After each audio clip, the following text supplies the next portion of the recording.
Assalamualaikum warahmatullahi wabarakatuh. Kami dari kelompok satu dan tugas kedua hasil pengamatan dan wawancara akan mempresentasikan hasil kerja kelompok kami. Anggota kami terdiri dari saya Rahmat Rajabna, Muhammad Diaudin, dan Zikra Afri Syahrin. Oke, yang pertama adalah bagian pengamatan. Pada bagian pengamatan kami pertama berada di lokasi satu rumah hidroponik sektor timur. Pada di sini terdapat ber eh, pada lokasi ini dia budidayanya hanya spesifik pada sayuran sawi pakcoy saja. Lalu terdapat dua jenis metode penanaman di sini, yaitu metode tradisional secara organik dan metode hidroponik. Metode hidroponik ini sangat mengandalkan ketersediaan air dan listrik, sehingga makan banyak sumber daya. Lalu hidroponik ini dia selain menghabiskan sangat banyak air, dia listriknya juga besar. Sedangkan dengan menggunakan metode tradisional, meskipun hemat air, tapi masih ada ancaman dari hama. Selanjutnya di lokasi kedua berada pada Gampung Mulia Kota Alam, Banda Aceh. Lokasinya sangat strategis dan mudah diakses. Dan juga terdapat beragam budidaya tanaman. Di sini sawi ditanam cara dengan metode penanaman secara organik.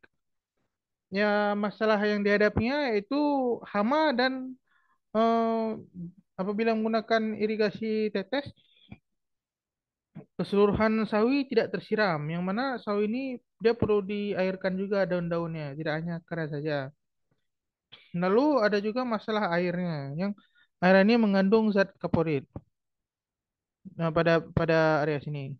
Oke, selanjutnya akan saya serahkan pada Zikra Alfisarin. Oke, terima kasih kepada Rahman. Jadi pada lokasi yang ketiga yaitu di Signal Garden, letaknya di Lampung U, Kota Baru, Aceh Besar. Oke. Jadi pada lokasi ketiga budidaya berbagai tanaman, salah satunya ialah tanaman sawi. Lalu pertaniannya telah menerapkan sistem IoT dan tantangan efisiensi sumber daya. Dan untuk menghadapi masalah sumber daya kebun ini, akan menerapkan smart irrigation sebagai meningkatkan efektivitas dan menghemat sumber daya. Next. Nah, yang kedua itu wawancara. Next. Setelah kami menelusuri tiga lokasi, kami bertemu kepada pemilik lokasi yang pertama, yaitu narasumber yang satu, Ibu Husaini, petani sawi dan ibu rumah tangga. Bu Husaini memilih Pak Coy karena masa panennya yang cepat. Terbilang 21 hari masa panen setelah tanaman diletakkan ke media tanah atau air. Lalu beliau menggabungkan metode hidroponik dan tradisional karena kendala pada masing-masing metode. Masalah utama yang Ibu Husaini hadapi ialah ketergantungan pada air. Jadi menyebabkan kerusakan peralatan dan karena tanaman organik maka rentan terhadap serangan hama. Next. Yang narasumber kedua yaitu Bang Juandi. Bang Juandi ini adalah seorang mahasiswa yang S2 yang merantau ke Banda Aceh. Jadi Bang Juandi ini menggunakan baik sistem hidroponik maupun sistem tradisional. Jadi ada dua sistem yang digunakan pada budidaya sawi Bang Juandi ini. Jadi kedua metode tersebut memiliki kekurangan serta memiliki kelebihan masing-masing. Dari kelebihan dan kekurangan, uh, sumber hidroponik ini memiliki potensi untuk menerapkan sistem IoT dan drip irrigation untuk meningkatkan efisiensi budidaya. Next. Yang ketiga ada Pak Edi, Kepala Badan Informasi dan Kebun kami kita. Berdasarkan hasil wawancara dengan Pak Edi, dapat menjelaskan bahwa metode bercocok tanam yang beliau terapkan dimulai dengan proses penyemaian.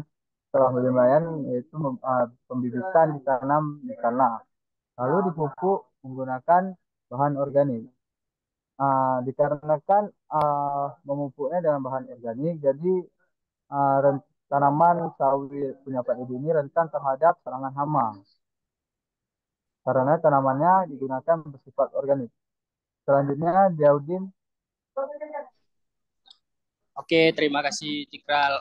Selanjutnya narasumber keempat yaitu Pak Nawawi selaku founder Hino Garden. Pak Nawawi itu adalah seorang lulusan S1 Teknik Mesin di Universitas Syahkuala dan S2 dari Jerman. Saat ini beliau tengah fokus pada pengembangan perkebunan berbasis IoT. Terus dari hasil wawancara bersama Bapak Nawawi, beliau merasa bahwa sistem irigasi tetes telah memberikan banyak manfaat untuk perkebunannya, terutama dalam hal efisiensi penggunaan air dan peningkatan hasil panen. Lanjut. Selanjutnya ada kesimpulan. Berdasarkan hasil pengamatan wawancara dapat ditarik beberapa kesimpulan sebagai berikut. Pertama, permasalahan pada penanaman sawi saat ini adalah masalah hama yang sering merusak tanaman sawi dan dapat berpotensi menyebabkan kegagalan panen. Dan juga terdapat masalah sumber daya, air, dan pupuk yang terbatas, serta membutuhkan sebuah automasi. Solusinya adalah menerapkan smart irrigation yang juga dapat mengatasi masalah hama. Oke, terima kasih. Baiklah, sekian saja hasil presentasi kelompok kami. Apabila ada kurang, kami mohon maaf. Assalamualaikum warahmatullahi wabarakatuh.